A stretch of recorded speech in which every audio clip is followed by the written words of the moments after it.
Olá a todos, estamos iniciando mais um RVCast, o podcast do escritório Ramos e Valadão.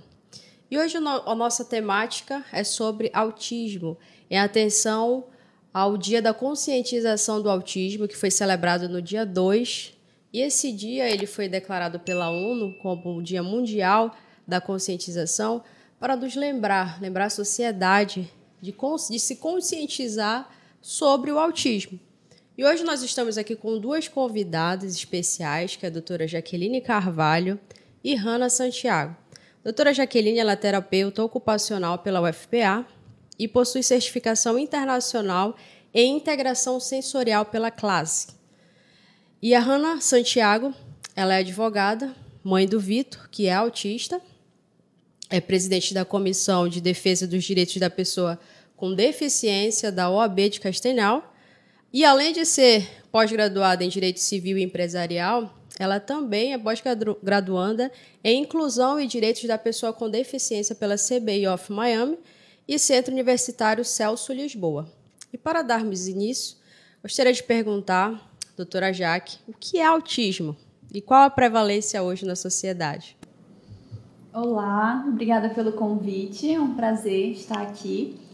Bom, o autismo ele é um transtorno do neurodesenvolvimento. Ele impacta principalmente questões sociais, né, na participação social desse indivíduo. Ele também impacta em questões da comunicação e também do comportamento, né? A maioria das pessoas com autismo tem alguns comportamentos restritos ou repetitivos, né? O autismo ele não é uma doença, por isso não há cura, mas há tratamento. A pessoa com autismo ela precisa de um acompanhamento multiprofissional, dependendo do que de fato ela precisa, né? Quais são as áreas que ela precisa desse acompanhamento, né? Então, a maioria precisa de terapeuta ocupacional, fonoaudiólogo, psicólogo, nutricionista infantil, já que muitos apresentam dificuldades alimentares. Quem dá o diagnóstico de autismo é o neuropediatra ou psiquiatra infantil, né? Então, nós, enquanto equipe, a gente consegue mensurar ali o que aquela criança precisa, mas não somos nós que fechamos um diagnóstico. Ele precisa realmente procurar esse profissional, neuropediatra ou psiquiatra infantil. Algumas dessas pessoas precisam de medicações por alguma outra questão, distúrbio de sono, questões relacionadas a dificuldade de atenção ou outras questões, né? Então, é realmente um espectro. Existem muitos sinais e cada um é diferente do outro. A gente sempre fala que o autismo ele não tem cara, né? Então, não tem como eu olhar para você e falar: não, mas você não parece autista, você não tem cara de autista, porque o autismo não tem cara. Então, é muito importante realmente ter esse olhar atento, que é uma condição e cada um é diferente do outro. Existe grau de severidade, né, do mais leve ao mais complexo, de acordo com o nível de ajuda que essa pessoa precisa nas suas atividades do dia a dia, e também ter esse olhar atento ao que de fato ela necessita, né? Hoje a prevalência é de 1 a cada 44 crianças são diagnosticadas com autismo, então uma prevalência muito alta. Então, praticamente nas escolas, em toda turma, tem duas crianças com autismo, fora aquelas que ainda não conseguiram, né, ingressar nesse meio da educação por alguma dificuldade de direitos negados. Então, realmente, a prevalência é muito grande, por isso que a gente precisa, de fato, conscientizar, a gente precisa levantar esses debates, porque não é algo que é 1 a cada 100, como era antes, depois foi 1 a cada 89, e aí foi aumentando, e hoje é 1 a cada 44. Então, é um assunto realmente a ser discutido e compartilhado. Nossa, muito interessante, Jaqueline.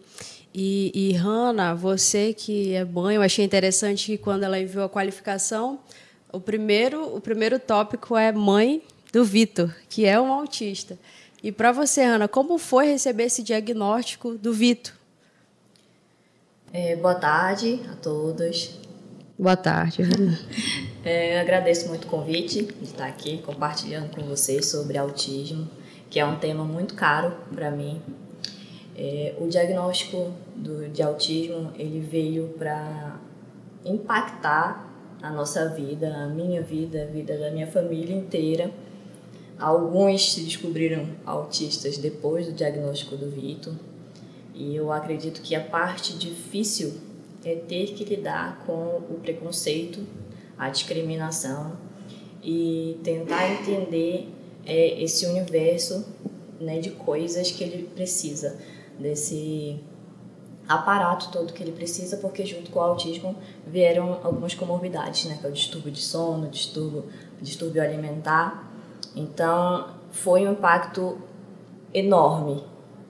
Desses impactos foi a questão profissional, porque a primeira coisa que me falaram quando eu recebi o diagnóstico do meu filho foi: você precisa parar de trabalhar, né, para cuidar dele, para dar todo o suporte que ele necessita.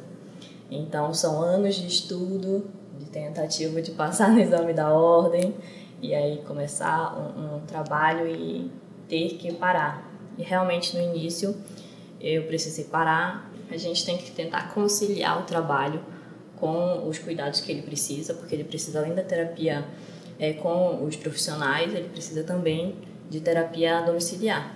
Então, geralmente, isso vai para a mãe, né? A mãe que tem que dar um jeito e cuidar. É aquela questão de gênero também que a gente luta bastante na sociedade, né? Que os trabalhos de casa, os afazeres de casa com o filho, eles são encargos femininos, em que a gente precisa mudar essa realidade e ver que a responsabilidade é de todos. Sim, com certeza. Outro impacto que foi tentar fazer com que a família aceite o diagnóstico. A família, que eu digo, os parentes em geral, os avós, os tios, os bisavós, porque isso é algo novo. É algo novo para mim e é algo novo para eles. Também causou um impacto porque eu me vi autista, né? Depois, pesquisando sobre, eu comecei a entender a minha vida. A minha vida parece que fez um sentido. Então, eu comecei a ter contato com alguns autistas adultos e eu fui me encontrando cada vez mais. Conversei com a neuropediatra que atende meu filho, a Manuela Medeiros. Conversei com a geneticista dele também. E foram elas que me disseram que a probabilidade, né, é alta, mas eu não tenho diagnóstico. Assim como a grande parcela da população que se vê autista quando adulto, né, tem um diagnóstico tardio, é por falta de profissionais qualificados que possam laudar. Então, esse foi um dos impactos também na minha vida, e que eu tento conciliar minhas características do autismo, do meu, com o do meu filho. Porque ele tem um distúrbio grave de sono, então toda a minha questão sensorial também é afetada com a questão sensorial dele. E a gente tem que fazer uma manobra, procurar profissionais, psicólogos, para dar orientação, principalmente, e ter um suporte. O que falta mais assim na vida de toda mãe que tem um filho autista é um suporte. E é um suporte multiprofissional também, que falta. As pessoas acreditam erroneamente que o autismo é questão infantil, mas é para todas as etapas da vida. Ele não tem cura, então ele acompanha desde o nascimento até a velhice. Nossa. Licença, doutora, eu queria até complementar a fala da Hannah, né? Ela falou que a partir do diagnóstico do Vitor, ela se viu autista. Sim. E eu queria complementar sobre isso, que a gente não adquire autismo, né? O autismo ele não é adquirido por uma vacina, pela falta de cuidado dos pais, pela falta de atenção, falta de estímulos, nem pelo uso excessivo de telas, enfim. Ele não é adquirido, né? A gente, realmente, essa pessoa já nasce autista. Alguns apresentam já os sinais desde muito cedo, desde bebês, né? Então a gente já consegue observar alguns detalhes como dificuldade ou ausência do contato visual daquele bebê durante a amamentação, dificuldades relacionadas ao toque, é um bebê que chora quando vai tomar banho, quando vai ser vestido, quando muda de posição, enfim, muitos sinais. Mas existem também algumas pessoas com autismo que se desenvolvem, né, dentro do esperado até 1, 2 anos, que é quando acontece uma poda neural, que acontece com todos nós, e acaba demonstrando de forma mais evidente, né, esses sinais do autismo. E é o que a gente chama de autismo regressivo, né, que a criança aparentemente ele se desenvolveu bem, ok, e aí foi perdendo algumas habilidades, como olhar nos olhos, balbuciar, bater palmas, dar tchau e diversas outras habilidades, né? Então, isso é importante destacar, que não se adquire autismo. E isso que a Hannah viveu é muito comum, né? De, ao olhar, ao descobrir o autismo do filho, eu começo a entender algumas dificuldades minhas que antes eram mascaradas, que antes eram vistas como estranheza, como realmente uma birra minha, uma dificuldade comportamental minha. Então, na verdade, eu sabia que eu tinha algo, mas agora eu tenho um nome para isso, que é o autismo, né? Então, na verdade, isso precisa também ser falado, que o autismo, de fato, ele não é só na criança, ele é em todas as etapas da vida, como a Hannah mencionou. Perfeito. E já que entre as características do autismo, a gente sabe que grande parte apresenta o transtorno de processamento sensorial. E o que é isso? Sim. Antes de falar do transtorno, preciso dizer o que é a integração sensorial. A integração sensorial é algo que todos nós temos, que é a nossa capacidade de receber as informações do meio, né, processar essas informações no nosso sistema nervoso e responder de uma forma adequada. Então, por exemplo, aqui, né, eu estou sentada nessa cadeira que gira, que se movimenta e que me dá esse movimento. Eu estou vendo vocês, vendo essa sala que eu não conheço, com objetos que eu não conheço. Eu estou ouvindo um barulhinho do ar-condicionado, pessoas conversando, estou sentindo frio na minha pele, enfim. Estou recebendo muitas informações sensoriais. Mas como eu tenho uma resposta ok, eu consigo receber todas essas informações, processar adequadamente e responder, né? E conseguir permanecer sentada, conseguir permanecer concentrada no que você está me perguntando, no que eu preciso responder. Então, é algo que todos nós temos e precisamos, a integração sensorial. Então, a pessoa que tem um transtorno do processamento sensorial é essa pessoa que tem uma dificuldade em uma dessas etapas, seja de receber as informações do meio, seja de processar essas informações no cérebro ou na resposta, né? Então, ela acaba respondendo de forma insatisfatória ao meio, né? Então, os mais comuns são os transtornos de modulação, que são crianças, são pessoas que têm dificuldade com barulho, com o toque, né, de receber um toque, um abraço, de cortar o cabelo, cortar a unha, de vestir determinadas texturas, ter contato com a etiqueta, enfim, diversas questões referentes a essa área. Ou o contrário disso, né, tem pessoas que já buscam de uma forma muito mais intensa, né? A gente vê crianças, por exemplo, nossa, eu fui pra praia, meu filho tava rolando na areia, jogando areia em cima dele, comendo areia, porque ele tava buscando de uma forma intensa esse estímulo. E aí tem muitos exemplos. E o outro fator também muito presente é o transtorno de discriminação e registro. O que é isso? É a capacidade da gente receber essas informações do meio e também dar uma resposta coerente ao nosso planejamento motor, sequenciamento de ações. Então, para eu vestir uma roupa, por exemplo, eu preciso saber as etapas dessa roupa, que eu preciso colocar os braços, eu preciso puxar, eu preciso abotoar um botão, né? Coisas que pra gente que tem essa integração sensorial ok, a gente já fecha um botão sem olhar. Eu abro, eu fecho, só com a sensação que eu tenho aqui na ponta dos dedos. Mas se eu tenho essa dificuldade de registrar essa informação, eu preciso realmente olhar e ter uma habilidade maior e ter um treino maior, né? Então, existe também essa dificuldade em se permanecer sentado, né? Existem crianças que têm essa dificuldade de manter a postura prono-extensora, que é essa postura que nós três estamos aqui.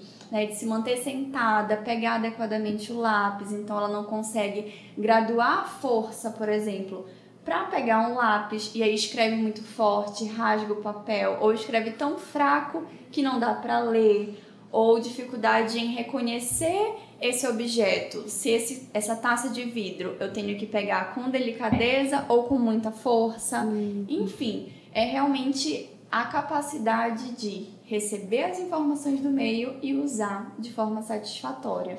Então, a grande maioria das pessoas com autismo tem transtorno do processamento sensorial e isso impacta em tudo. E como essas dificuldades sensoriais implicam no processo de aprendizagem das crianças? Implicam muito, né? Esses exemplos que eu acabei de dar. Imagina na sala de aula uma professora que não tem acesso a essa informação, não conhece essa informação e nem conhece esse aluno. E aí aquele aluno está lá na sala de aula, mas os colegas estão gritando, e aí ele tem, por exemplo, uma dificuldade, essa sensibilidade auditiva. Os colegas estão gritando, a professora está gritando, a professora resolveu fazer uma atividade, por exemplo, envolvendo balão, e vai estourar balão, ou vai ensinar através de uma música, e aquela criança tem uma sensibilidade auditiva. Aquilo vai causar uma sobrecarga sensorial muito grande, aquela criança não vai conseguir permanecer na sala, não vai conseguir compreender o que aquela professora está querendo passar, qual o conteúdo daquele dia. Ou uma criança que tem sensibilidade tátil, né, esse contato pele a pele. E aí aquela professora quer ensinar pegando aquele aluno, abraçando aquele aluno, fazendo carinho no aluno, mas ele é aversivo àquele toque, por exemplo. Sim. Então, para ele vai só fugir, né? Ele vai ter fuga. Ou ela quer, por exemplo, fazer atividades envolvendo a tinta guache ou outras texturas e aquela criança tem sensibilidade tátil, né? Então ela não aceita essa textura, então vai ser muito difícil. Ou que ela permaneça sentada, mas a cadeira não está adequada e aí ela não consegue ficar sentada e ela quer mais informações, então ela fica andando na cadeira, virando na cadeira e não consegue se posicionar adequadamente. Então realmente é um assunto importantíssimo, que os professores eles precisam se qualificar, eles precisam realmente buscar compreender tudo isso, porque isso impacta diretamente no processo de aprendizagem dessa criança. Perfeitamente. E quando a gente fala de aprendizagem, a gente não consegue não interligar a escola. E você, Hanna, que é advogada, especialista no assunto, você sabe esclarecer para a gente quais os principais direitos do autista dentro de uma escola? O autista ele é considerado por lei equiparado à pessoa com deficiência. Embora o autismo não seja uma deficiência, de fato, é equiparada na questão legal. Então, ele tem todos os direitos destinados à pessoa com deficiência e alguns próprios para o autismo, que são leis específicas. O autista, assim como toda pessoa com deficiência, toda pessoa sem deficiência, tem direito garantido à educação pela nossa Constituição, no artigo 205. E o artigo 208 ele diz que a pessoa com deficiência ela precisa e ela tem direito a um acompanhamento especializado na sala de aula. A Lei Brasileira de Inclusão, no artigo 27, também fala sobre os direitos, né, do autista, da pessoa com deficiência, na escola. Assim como o 28 ele já vai minuciar os direitos dele, tudo que ele precisa. Inclusive, esses direitos, muitos acreditam que só a escola pública que precisa, né, disponibilizar, mas não, as escolas particulares também. A criança com deficiência, assim como uma criança autista, ela precisa de um mediador escolar e ela tem direito ao mediador escolar. E às vezes, assim como outras crianças pequenas ou outras crianças com deficiência, também de um cuidador. E aí o que as escolas têm feito, né, é misturar essas duas qualificações, do mediador e do cuidador. Elas colocam alguém sem qualificação para ser mediador escolar. E como a Jaqueline bem colocou, existem características próprias de cada criança. Então, a pessoa que vai ficar com ele, que é exclusiva, é um especialista para cada criança, não é um por sala, também não tem quantidade de crianças que pode ter por turma. Existe uma resolução aqui, né, do Ministério de Educação, mas as pessoas interpretam ela fora do contexto legal, porque a gente sabe que toda lei, gente que é advogado, né, toda lei, toda resolução, toda portaria que é contra a Constituição, é inconstitucional e não deve prevalecer.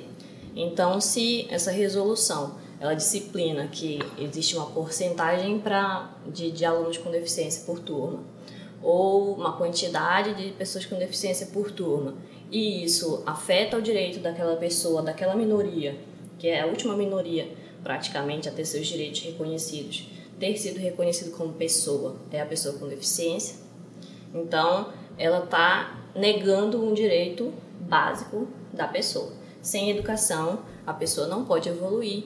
Sem educação, ela não vai conseguir entrar no mercado de trabalho. Sem o mercado de trabalho, ela não vai poder ter uma vida digna. E isso é o que todo mundo quer. Ela não vai ter autonomia, ela vai depender sempre do INSS, o que as pessoas com deficiência não querem. Elas querem autonomia, elas querem moradia individual, elas não é porque elas têm uma deficiência que elas querem morar com os pais e serem bancadas, né, pelo poder público. Elas querem ter uma vida independente. E aí a diferença entre o mediador é a especialidade. Por quê? Vou explicar um pouquinho. Se uma pessoa cega, ela é aluno, ela tem que ter um especialista em braille, por exemplo, porque ela precisa fazer o quê? Ela precisa mediar o que a professora principal está, de fato, ministrando e adaptar aquilo para a realidade da pessoa cega. A pessoa autista, cada um com a sua individualidade, cada um com as suas características, como a Jaqueline colocou, alguns com necessidade tátil diferente das outras, algumas com dificuldade auditiva e outras não, outras com dificuldade de comunicação, outras não. Todas elas precisam de um especialista para poder ver as características dela e adaptar ela naquela sala de aula, para que de fato ela seja incluída. Perfeito. Então ela vai pegar o que a professora principal está ministrando, vai adaptar para o contexto daquele indivíduo único, e é por isso que é individual. E ela tem que ficar lá com ele o tempo inteiro, porque senão ele não evolui. E a educação não é só colocar a criança na sala de aula que ela foi incluída. Na verdade, se só colocar a criança na sala de aula sem suporte, ela vai ser integrada. É a diferença de integração para inclusão de fato. Então, ela precisa desse especialista. Esse especialista é garantido por lei. As escolas, principalmente particulares, elas batem, né, na questão financeira.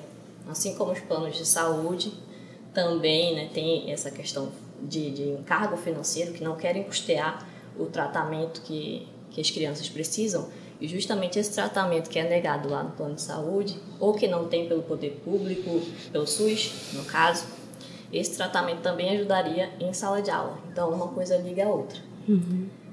Então, as escolas particulares, elas não querem colocar um mediador por criança, porque isso gera um custo. Mas a gente sabe que toda a área empresarial, a gente também precisa seguir uma ética legal. Não uma ética do ser humano, mas uma ética que a lei impõe. Então, se a lei impõe, ela deve ser cumprida. E daí, como me perguntaram alguns dias atrás, o que fazer? O que fazer porque as escolas não querem cumprir isso. Existem portarias do MEC que falam expressamente que dificultar, negar, expulsar a criança com deficiência ou autista implica em multa para essa escola. Salvo engano, é de 8 a 23 salários mínimos. E a repetição pode gerar também na perda da licença para atuar na área de educação. E isso no ambiente público, no setor público, também gera alguns ônus, né,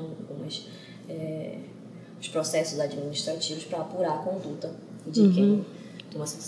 Na área pública, a questão mais é o Estado contratar especialistas, porque eles querem contratar estagiários de algumas áreas que não têm capacidade para atuar como mediador. Então, a criança ela não vai evoluir. ela precisa de um plano de educação individual e especializado. A gente fala que é o PEI, cada criança tem que ter, justamente para adequar o sistema pedagógico da escola às características próprias dela. Então, isso é lei e tem que ser cumprido. Além de, claro, ser crime, a discriminação contra a pessoa com deficiência, no artigo 4º da Lei Brasileira de Inclusão, acredito que o 88 também, da Lei Brasileira de Inclusão, e inclusive uma das portarias também fala da pena de reclusão, né, para a pessoa que discriminar a pessoa com deficiência, em razão da deficiência. Nossa, perfeito, Hanna. E você, como advogada e mãe de um autista, você acha do quê desse dia de conscientização? E eu peço também para te explicar um pouco sobre essa substituição do símbolo também, que muita gente tem usado, do quebra-cabeça, e a gente tenta substituir pelo símbolo do infinito e outras cores. Você poderia esclarecer um pouco? Na verdade, o símbolo do quebra-cabeça ele foi, digamos assim, feito, né, propagado por algumas pessoas que são pais ou profissionais da área, e aí vinculou esse quebra-cabeça com a dificuldade de lidar com a pessoa autista. Os autistas adultos, geralmente com um grau mais leve, né, que podem exprimir de forma satisfatória suas opiniões, suas vontades, alguns têm altas habilidades, né, inclusive eles começaram a fazer um movimento ativista sobre isso, porque é uma visão que eles não querem que as pessoas tenham sobre eles, que eles são difíceis, ou que eles são anjos, né, que muitos falam também do anjo azul. A pessoa autista não é um anjo azul, ela namora, ela casa, ela mente, dizem que ela não mente, também ela mente. Cada indivíduo, como eu disse, é único no autismo, é por isso que é um espectro, né? É infinitas possibilidades. Então, não são anjos azuis, tem muitas meninas também, aí a cor azul, pela prevalência em meninos, né? Ela foi colocada como um dos símbolos, o azul e o quebra-cabeça, mas a gente está desmistificando isso. E os autistas já adultos, eles estão tentando banir esse símbolo, né? Colocar o símbolo do infinito, né? Que são infinitas possibilidades. Eles não estão presos àquele diagnóstico, eles não estão presos às características que as pessoas acreditam que eles têm. Eles podem evoluir, eles podem casar, eles podem trabalhar, eles podem ter uma vida plena. Então, esse é o infinito. Perfeito. E, para finalizar, a gente não pode deixar de fazer aquela pergunta. E eu direciono para a doutora Jaqueline. O que não dizer a uma mãe de um autista? Importantíssima pergunta. Na época da faculdade, meu TCC ele foi sobre mães de crianças com autismo, né? Porque realmente, desde a época do estágio, que eu lidava com esse público, lidava com as mães, eu via essa sobrecarga muito grande, né, associada à mãe. E aí a minha pesquisa foi exatamente sobre isso e foi constatado exatamente uma sobrecarga enorme. E a gente vê que a sociedade muitas vezes se direciona a essa mãe como guerreira. Nossa, como você é batalhadora. Nossa, você é um exemplo. Nossa, você é mãe de um anjo azul. E não é isso que elas querem, né? Elas não querem apenas ser admiradas à distância ou ser ligadas a isso, né? A uma batalhadora, a uma guerreira e só ao autismo, como se ela não tivesse vida fora dali, né? Como a Hanna também mencionou, que ao receber o diagnóstico, uma das frases que ela ouviu foi: você vai ter que abrir mão de tudo. E aí muitas dessas mães são julgadas por terem um tempo para elas, por ir ao salão, por fazer academia, por se cuidar, por querer ter outros filhos. Enfim, são julgadas por tudo e por todos.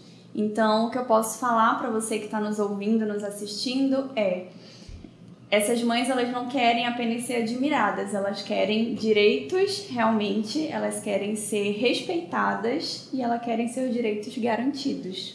Então, muito mais do que admiração, buscamos respeito e direitos. Complementando o que a Jaqueline falou sobre as mães guerreiras, né? Nós que estamos no meio, que somos mães de autistas, eu participo de alguns grupos e muitas dessas mães elas estão doentes, elas têm depressão, elas não têm suporte, elas não têm força para lidar com a sobrecarga que o autismo traz. Não o filho. Eu sempre gosto de dizer que o meu filho ele não é peso para mim. Mas a falta de efetividade dos direitos dele, das garantias que ele tem, isso sim traz um peso enorme para as mães. Por exemplo, as mães que precisam deixar de trabalhar para cuidar dos filhos, mas que o INSS dificulta para que eles recebam um benefício, né, de prestação continuada. Ou a pessoa não é pobre o suficiente, mas ao mesmo tempo ela não é rica o suficiente para pagar toda a terapia, todo o utensílio, o aparato que ele precisa, né, inclusive na escola e tudo mais. Então é muito difícil para as mães. Outra situação é que a falta de terapias, né, faz com que a criança não desenvolva. Então aquela dificuldade rotineira, por falta do tratamento adequado, por falta do diagnóstico, né, o diagnóstico acelerado, porque é uma dificuldade. Nós aqui em Castanhal, não temos um neuropediatra pelo SUS que atenda com a regularidade que essas mães precisam.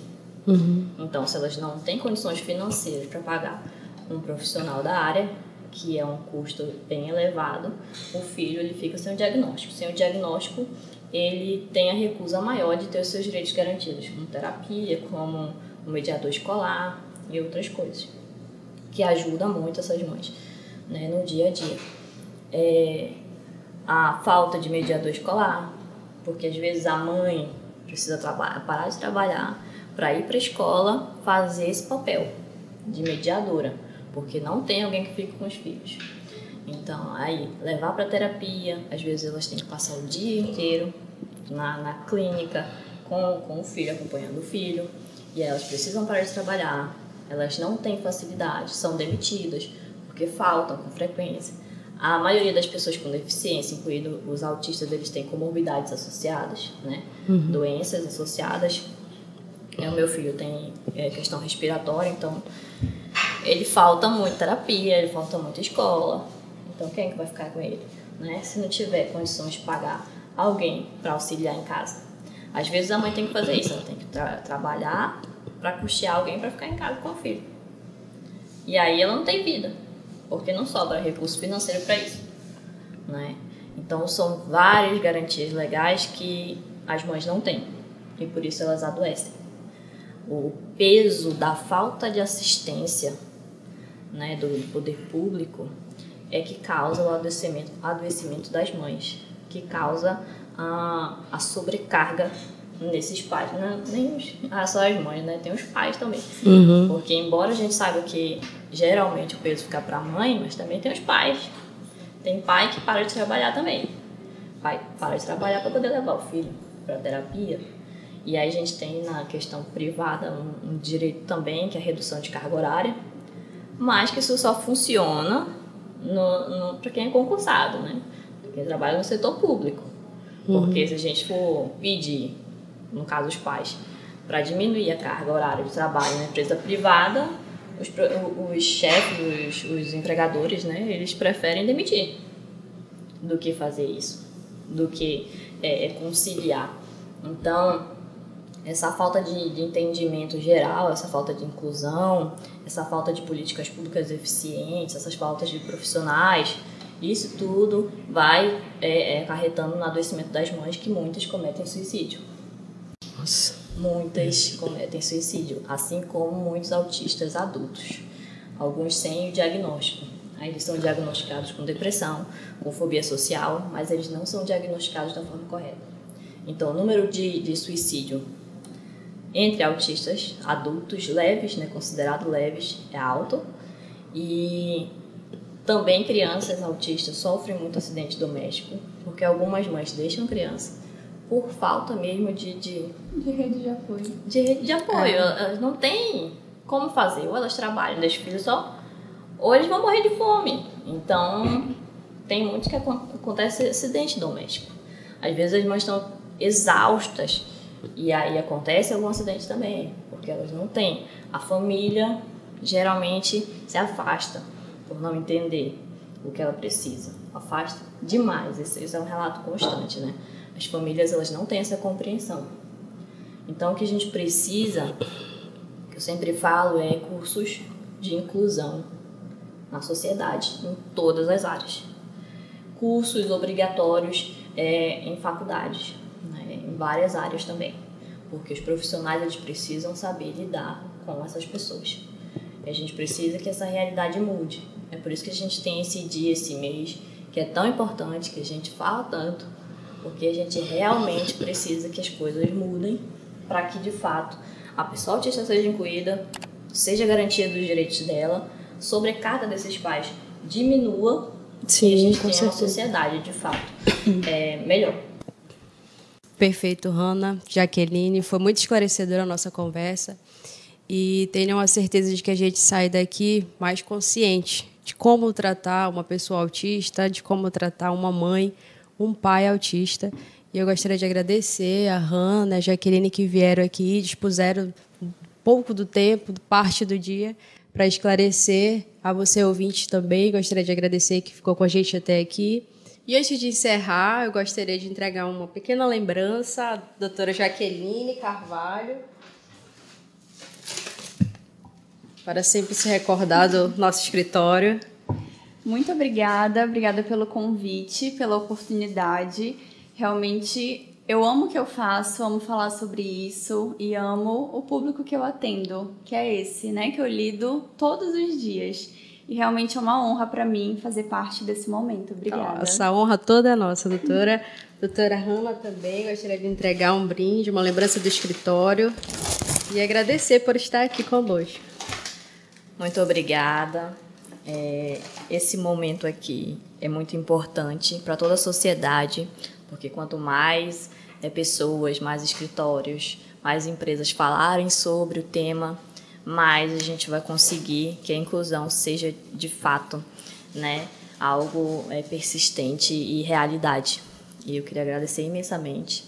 É uma honra estar aqui também, compartilhando esse momento com pessoas tão queridas, pessoas que têm um trabalho, né, tão louvável.